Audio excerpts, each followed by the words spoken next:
안녕하십니까? 오늘 이 안식일에 사랑하는 교우님들을 만나 뵙게 돼서 우리 하나님께 영광을 돌립니다. 내 영혼아 여호와를 송축하라. 내 영혼아 여호와를 찬양하라. 찬양 감사합니다. 제 마음에 뜨거워졌습니다. 찬양을 들으면서 이렇게 아름다운 찬양을 그냥 설교 여기서 끝마치 안 해도 되겠다 싶은 생각이 들 정도였습니다.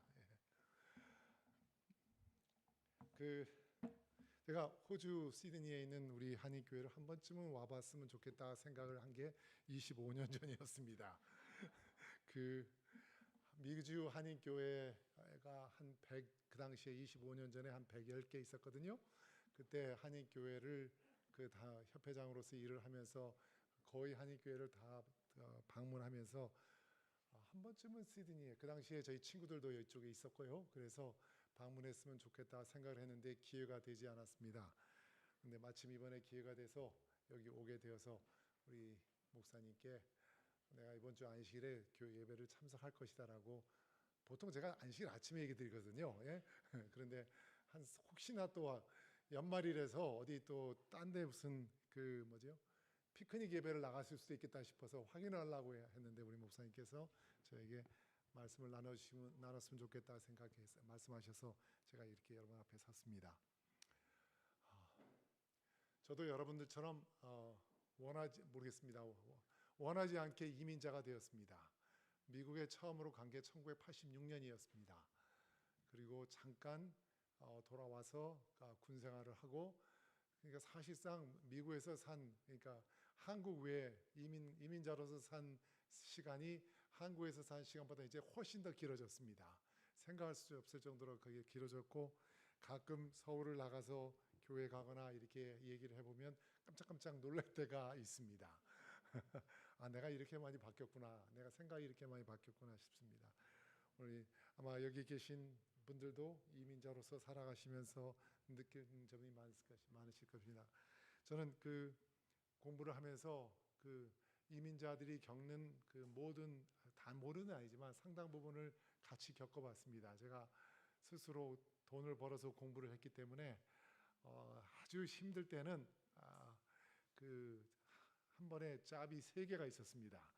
학교에서 TA도 하고 RA 리서치 어시스턴트도 하고, 동시에 밤에는 가서 다운타운에 있는 빌딩 청소도, 한 4층짜리 빌딩을 청소하고, 그래야지만 공부도 할 수 있고 먹고 살 수 있기 때문에, 그래서 저는 이민자들의 생활이 어떤지를 어느 정도는 좀 압니다.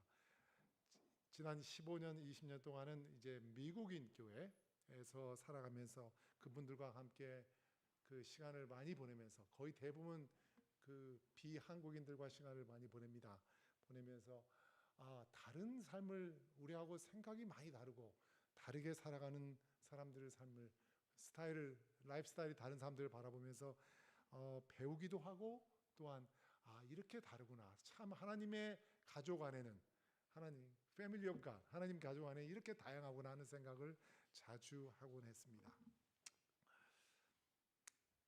오늘이 1월 3일 안식일입니다. 신년 초 첫 번째 안식일입니다. 세상에 이렇게 따뜻한 곳에서 우리가 추워야지 신년 설교를 할 마음이 나지 않겠습니까? 이게 좀 추워야지 마음을 결심을 하고, 이 추위에도 불구하고 내가 이러한 것을 하겠다라고 결심을 하던 거, 사람의 습관이 무서워요. 우리가 그렇게 살아왔기 때문에. 자, 이 다운언더에 와서 여러분과 함께 신년 첫 안식일을 보내면서 무슨 말씀을 드려야 될까 생각을 하다가 제 제목을 신년 결심이라고 잡았습니다. 신년을 맞이하면서 우리는 결심을 합니다. 아무리 결심을 안 한 사람이라도 이제 2026년 새로운 해가 됐으니 내가 요거 하나는 좀 해버리라고 하는 생각을 하기도 합니다. 어떤 사람, 그래서 근데 물어보면 대부분 다 이런 신년 결심들을 합니다. 금연하겠다, 운동 좀 해야 되겠다, 한국인 같은 경우에 대부분 영어 공부 좀 해야 되겠다, 아니면 공부 좀 해야 되겠다, 아니면 책을 읽어야 되겠다, 그런 결심들을 합니다. 제가 엊그제 페북에 들어갔다가 잠깐 본 결심이 있는데, 어느 분이 이렇게 결심을 올렸습니다. 하루에 2시간씩 나에게 투자하기, 매일 10,000보씩 걷기, 일주일에 3번 운동하기, 하루에 책 20페이지씩 읽기, 매일 글 1개씩 쓰기, 매일 감사일기 3개 쓰기, 하루에 7시간 수면. 이걸 보면서 제가 작심삼일이 되겠구나 생각을 했습니다. 여러분은 무슨 결심을 하셨습니까? 새해를 맞이하시면서 여러분은 2026년에 나는 요거 하나는 해야 되겠다, 난 요것쯤은 내 삶에서 이루었으면 좋겠다, 이번 한 해 생각하신 게 있습니까? 나 아침 말씀 꼭 읽어야 되겠다, 나 아침 매일 기도 생활을 이렇게 해야 되겠다, 나 운동을 좀 더 해야 되겠다 등 이런 여러 가지 생각들을 하실 수가 있었을 것입니다.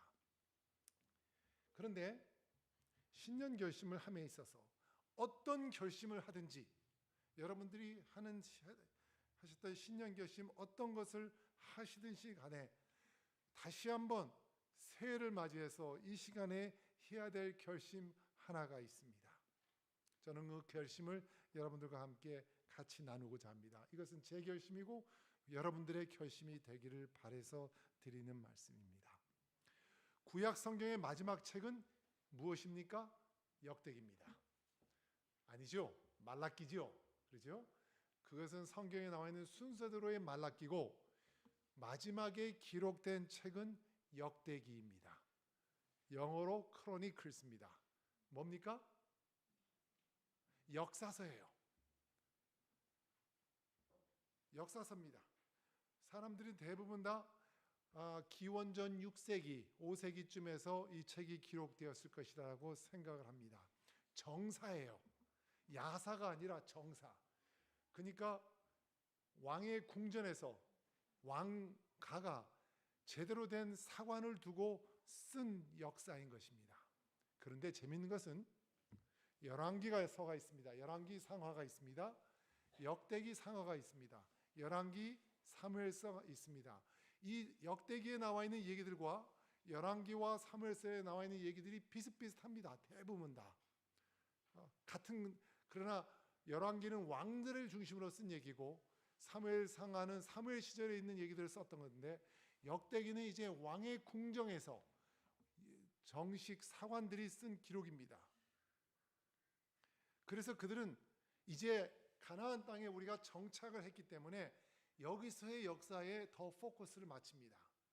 출애굽, 광야 사건, 율법을 주심, 바벨론 포로기의 일들 이런 거 다 생략해 버립니다. 이 땅에서 가나안 땅에서 있었던 일들에 관해서 씁니다. 왜냐 그것이 그들의 초점이었기 때문인 것입니다. 여러분 역대기에 나와 있는 가장 중심적인 왕은 다윗입니다. 다윗은 고대 근동에서 가장 강력한 왕국을 세웠습니다. 그는 30년 동안 왕위에 앉아 있었고 그의 나라는 평화와 안정, 번영을 누렸습니다. 그런데 그의 인생에서 가장 큰 실수를 저질렀습니다. 모든 것이 평화스럽고 모든 것이 안정적이었고 모든 번영만 있었을 때 그의 인생에서 가장 큰 실수를 저질렀습니다. 어떤 실수입니까? 라고 물어보면 대부분 다 밧세바의 사건입니다라고 대답을 합니다. 근데 왜 제가 역대기를 얘기했을까요? 역대기에는 밧세바 사건이 나오지 않습니다. 11개 가면 나와요. 정사를 쓰는 사람들 입장에서는 그건 개인의 문제고 가장 그보다 더 큰 실수를 다윗이 했다라고 생각했던 정사적 측면에서 나와 있는 사건이 역대상 21장 1절과 2절에 나와 있습니다. 더 훨씬 심각한 사건, 바로 인구조사에 관한 사건인 것입니다. 역대상 21장에 보면 다윗이 자신의 군대 장관 요압에게 명령합니다. 가서 이스라엘의 백성을 계수하라. 얼마나 되는지 알아보라. 그렇게 묻습니다. 그리고 나한테 와서 보고하라. 군사 연령에 해당되는 장정이 몇 명인지 그냥 인구조사를 하는 것이 아니라 여기 나와 있는 대로 뭐예요? 돌아와서 군대에 징집될 수 있는 사람 숫자가 몇 명인지 알아봐라. 그렇게 얘기합니다. 자, 21장 17.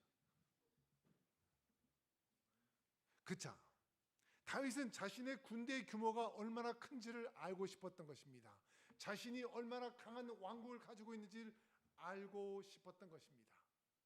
여기 21, 그 다음에 요압이 돌아와서 보고합니다.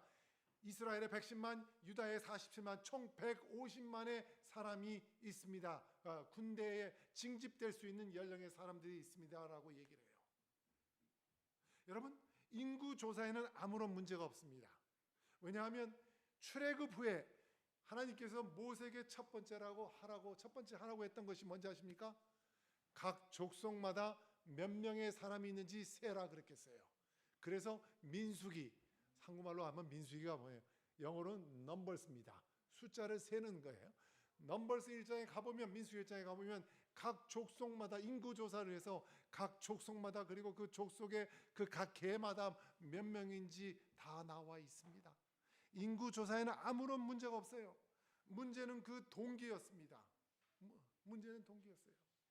여러분, 다윗은요 어렸을 때 아주 10대 나이 때 골리앗에게 이렇게 소리 지를 수 있는 사람이었습니다.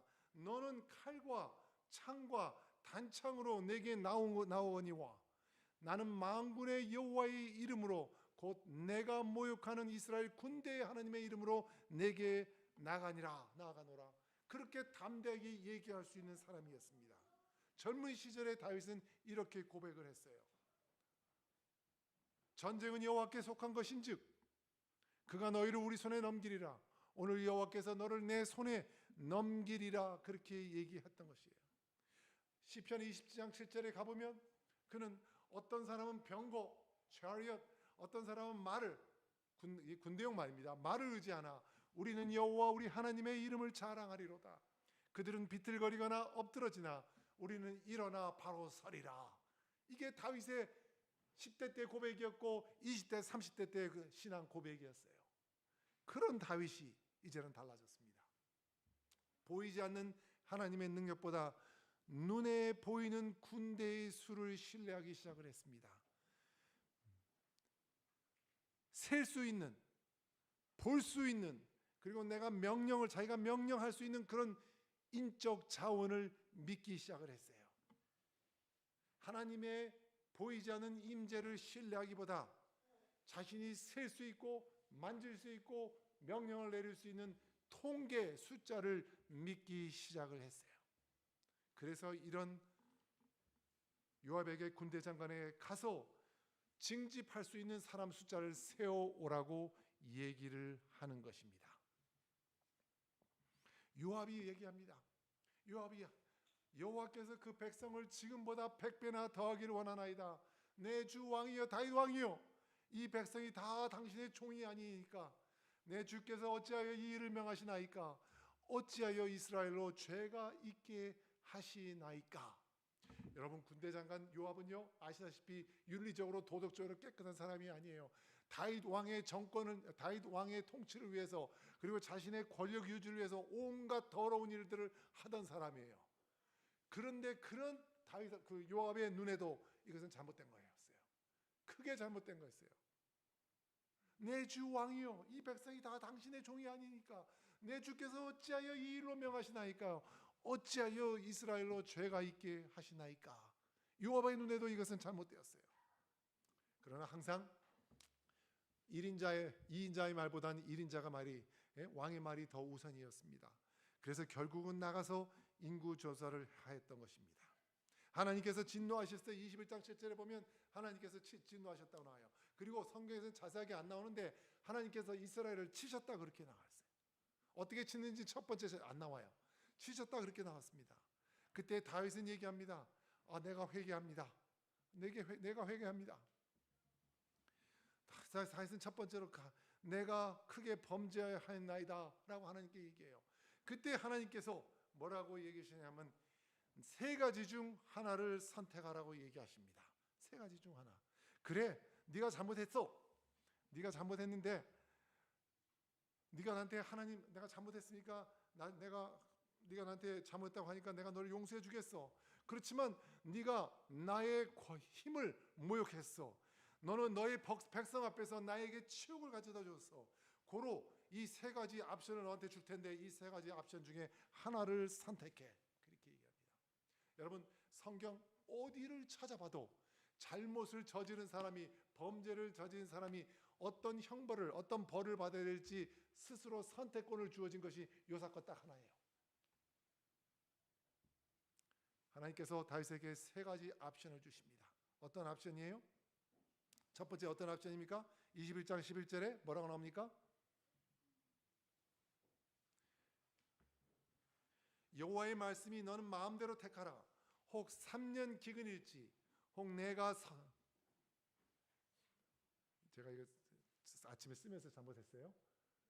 내가 대적의 칼에 쫓길 일일지, 3년을 내가 대적의 칼에 쫓길 일일지, 또 여호와의 큰 온역이 사흘 동안 이 땅에 유행하며 여호와의 사자가 이스라엘 온 지경을 멸할 일일지 하셨나니 내가 무슨 말로 나를 보내신 에게 대답할 것을 결정하소서. 하나님의 선지자 갓이 다윗에게 갔습니다. 그리고 내가 하나님의 말씀을, 하나님이 나에게 주신 얘기를 나에게 전합니다. 다윗 왕에게 전합니다. 세 가지 선택을 하십시오. 첫 번째, 3년 기근. 두 번째, 적에게 몇째요? 3달 동안 쫓겨나가 다니는 것. 세 번째, 이스라엘 전역에 온역 전염병이 일어나는 것, 3일간의 전염병. 이 세 가지 중에 하나를 택하십시오. 그렇게 얘기합니다. 3년 기근. 여러분, 이스라엘은 이미 옛날에 그 과거의 기근을 경험해 본 적이 있습니다. 호되게 기근을 당해 본 적이 있어요. 얼마나 심했는지 사람들이 진짜 못할 일들까지 한 기록을 우리가 볼 수가 있습니다. 좋은 옵션이 아니에요. 두 번째, 3달 동안 적에게 쫓겨다니는 거. 다윗은 3달 동안, 다시 말하면 그 예루살렘 성을 밖으로 나가면 광야입니다. 광야에서 3달 동안 쫓겨 산다라는 것입니다. 낮에는 40도, 45도 날씨로 덥습니다. 밤에는 영하 날씨로 추워지는 광야입니다. 거기서 3달 동안 살아야 되는 거예요. 다윗은 옛날에 사울한테 쫓겨봤습니다. 광야에서 쫓겨봤어요. 3달이 아니라 몇 년도 쫓겨봤습니다. 그리고 최근에는 압살롬한테도 쫓겨봤어요. 그렇게 좋은 옵션이 아니에요. 세 번째, 3일간 전염병이 온 나라에 창궐하는 것입니다. Now decide. 지금 결정하라. 13절에 보면 이런 얘기가 나옵니다. 다윗이 생각을 합니다. 뭐예요? 13절에 보면 여기 뭐라고 얘기하냐면 내가 공경에 있도다. 내가 공경에 있도다. 왜 공경에 있도다라고 얘기합니까? 여러분, 세 가지 옵션 하나 전부가 다 뭐예요? 그렇게 좋은 옵션이 아닙니다.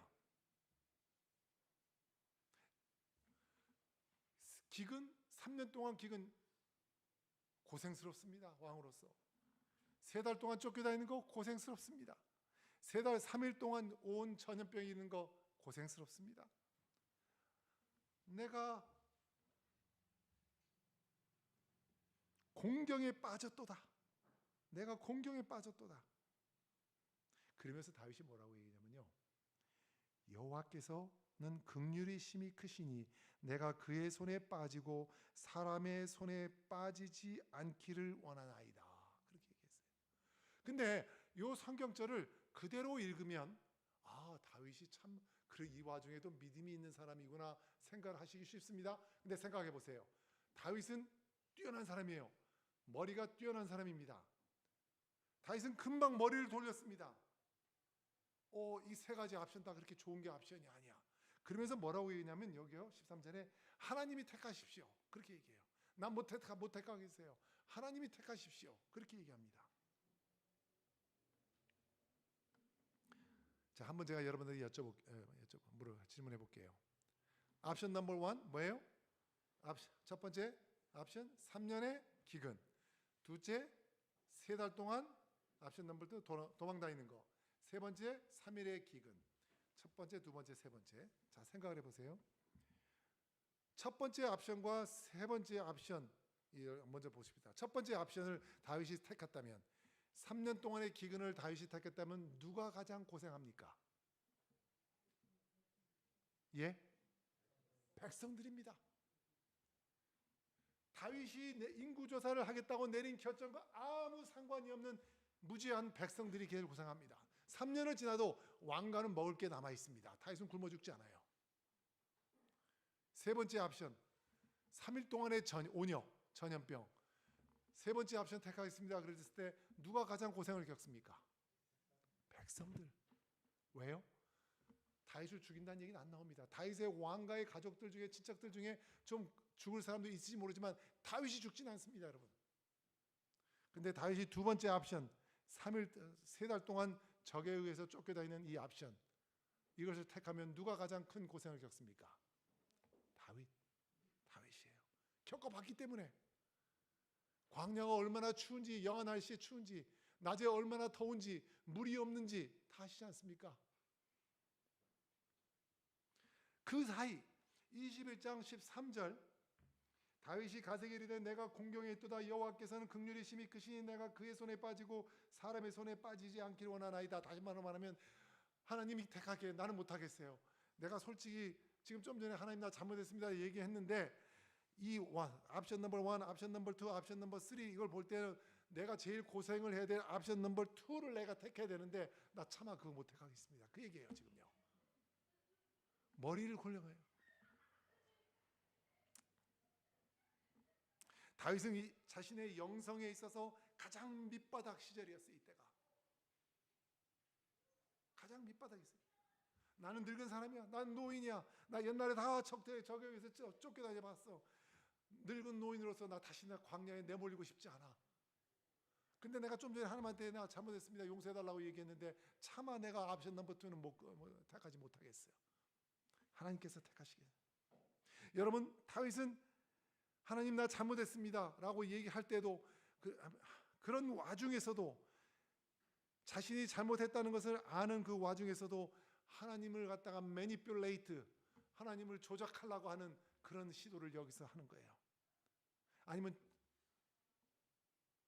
그 결과 하나님께서는 세 번째 옵션을 택하셨습니다. 뭐예요? 3일 동안 온 나라에 온역이 임하는 옵션을 택했습니다. 거기에 성경 말씀에 보면 7만 명의 군사가 3일에 쓰러져 죽었다고 나옵니다. 7만 명이 그냥 시민이 아니에요. 그냥 국민이 아니에요. 7만 명의 군사. 다시 말하면 하나님께서 뭐라면, 다윗아, 네가 네 군대가 얼마나 큰지, 얼마나 센지 넘버를, 그 숫자를 확인해 보고 싶었지? 내가 보여줄게. 얼마나 쉽게, 얼마나 빨리 네 군대 숫자를 줄일 수 있는지 내가 보여줄게. 7만 명을 3일 안에 죽이셨습니다. 3일 후에 하나님께서 천사에게 얘기하셨습니다. 여기 14절 15절에 나옵니다. 됐다. 충분하다. 그만해라. 여러분, 근데 하나님께서 여기 나와 있는 여기 14절에 됐다. 충분하다. 그만하라 한 그 말씀은 그냥 하신 말씀이 아니에요.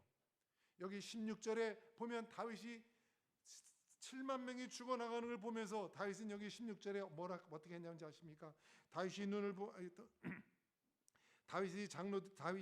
장로들로 더불어 굵은 배를 입고 얼굴을 땅에 대고 엎드려 하나님께 아뢰되 명하여 백성을 계수하게 한 자가 내가 아니니까 범죄하고 악을 행한 자는 곧 내니이다. 이 양무리는 무엇을 행하였나이까? 그렇게 얘기해요. 그러고 나니까 하나님께서 그만해라, 스탑해라, 됐다, 그렇게 얘기하신 거예요. 다시 말하면 내가 잘못을 저질렀습니다. 내가 범죄한 자입니다. 모든 책임은 나에 있으니까 나를 벌하여 주십시오라고 얘기했을 때, 그때 온역이, 전염병이 멈췄습니다. 우연의 일치일까요? Absolutely not. 아닙니다. 절대 아니에요. 여러분, 우리가 한 일에 대해서, 우리가 한 행동에 대해서 마음이 아파, 아유 미안해 라고 생각하는 것과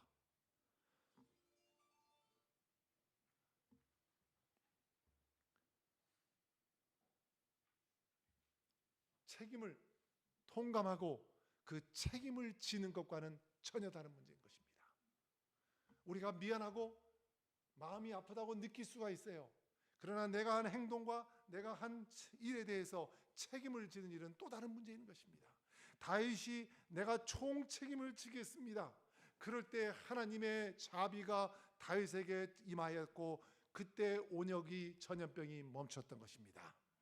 하나님께서는 여러분 잘 아십니다. 여러분과 제가 아무리 노력을 해도 우리는 결국 잘못을 저지를 것을 아십니다.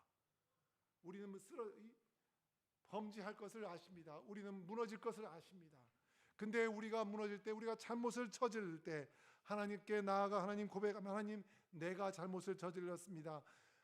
진짜 이건 잘못했습니다. 내가 책임을 지겠습니다 라고 하나님 앞에 나갈 때 하나님의 그 가장 풍성한 자비가 우리에게 임하는 것입니다. 여러분, 제가 세 가지 케이스를 말씀드리겠습니다. 여러분, 누가복음 18장에 가보면 세리가 나옵니다. 세리가 성전에 올라가서 자신의 가슴을 치면서 주여 주여 내가 위를 쳐다보지도 못하겠나이다. 모든 것이 내 잘못입니다 라고 얘기할 때 여러분, 그때 그 세리에게 하나님의 자비가 임했습니다. 삭개오가 세리장이었습니다. 사람들의 돈을 갖다 칼취하던 사람이었습니다. 그때 그가 예수 그리스도가 그의 삶에 들어오셨을 때 예수님 내가 모든 책임을 다 지고 내가 모든 사람들에게 4배 이상을 갚겠습니다라고 한 책임을 졌을 때 그는 하나님의 자비의 수혜자 그리스도 하나님께서 그에게 자비를 베풀어 주셨습니다. 탕자, 누가복음 15장에 탕자 얘기가 나옵니다. 모든 것을 다 낭비하고 모든 것을 소비해버리고 돌아와서 내가 하늘과 그리고 아버지에 대해서 가족에 대해서 잘못을 저질렀습니다. 더 이상 나는 아들로 부름을 받을 수가 없어요. 그냥 노예로서 종으로서 삼아 주십시오라고 그렇게 책임을 진다는 얘기를 했을 때 여러분, 그의 아버지는 그를 노예나 종으로 받아준 것이 아니라 아들로 받아주었을 것입니다. 책임을 졌을 때 그냥 미안하고 창피한 것이 아니라 거기서 끝나는 것이 아니라 책임을 진다고 했을 때 그리고 하나님의 큰 자비가 그에게 임하였던 것입니다. 여러분, 성경은 우리들에게 이 얘기들을 통하여 여기 역대상 21장의 얘기 그리고 제가 좀 전에 말씀드린 누가복음에 있는 얘기들을 통하여 우리에게 한 가지 하나님에 관해서 가르쳐 주려고자 하는 것입니다. 내가 잘못을 저질렀을 때, 내 교회가 실수했을 때, 잘못된 결정을 내렸을 때 가장 빨리 가장 쉽게 회복을 가져오는 길은 우리가 한 일에 대해서 책임을 지는 일인 것입니다. 여러분, 하나님은 우리가 나가서 속죄 고행을 하길 원치 않으십니다. 잘못을 저질렀을 때 하나님께서는 우리가 더 많은 11금과 더 많은 헌금을 가져와서 하나님께 어떻게 비벼보려고 하는 그거 원치 않으시는 것입니다. 우리가 잘못을 저질렀을 때 나가서 커뮤니티 서비스, 사회봉사하면서 어떻게든지 한번 그걸 메꿔보려고 하는 거 그거 원치 않으세요. 하나님께서 원하시는 것은 우리가 시인하고 내가 한 일에 대해서 시인하고 내가 만들어낸 이 메스, 이 엄청난 풀기조차 힘든 얽혀버린 이 메스, 이것을 내가 총책임이 있다, 나에게 총책임이 있다라고 얘기하면서 예수 그리스도의 십자가 밑에 가져와서 예수님께 예수님 나 좀 도와주십시오. 내 삶을 좀 돌이켜 주십시오. 나이가 한 일을 용서하여 주십시오 라고 요구하는 것을 하나님께서는 원하시는 것입니다. 우리가 용기를 가지고 힘들어요. 내가 이 문제는 내 문제입니다. 이 문제는 교회의 문제가 아닙니다. 이 문제는 저 사람의 문제가 아닙니다. 이 문제는 내 문제입니다. 내가 잘못을 했기 때문에 이 문제가 생겼습니다. 나는 마땅히 겪어야 될 것을 겪습니다. 그래서 나는 피해자 노릇을 피해자 행세하기를 원치 않습니다. 나를 갖다가 피해자로 얘기하지 마세요. 나는 가해자입니다. 나는 내 실수에 내가 한 실수와 내가 한 잘못의 피해자, 스스로 가해자고 스스로 피해자인 것입니다 라고 고백을 하는 때 그때 하나님의 자비의 문이 열리고 그냥 열리는 게 아니라 활짝 열리고 하나님께서 우리의 죄를 용서하여 주실 것이고 하나님께서 우리에게 큰 자비를 베풀어 주실 것입니다. 하나님께서 여러분과 저를 상대하신 유일한 한 가지 방법, 바로 이것입니다. 우리가 우리의 책임을 받아들일 때, 인정할 때 하나님께서는 자비를 베풀어 주시고 우리 삶의 회복을 가져다 주실 것입니다. 여러분, 이 21장 마지막 가에 가보면 무슨 얘기가 나오는지 아십니까? 다윗이 그 장소를, 자신이 회개했던 그 장소를 돈을 주고 삽니다.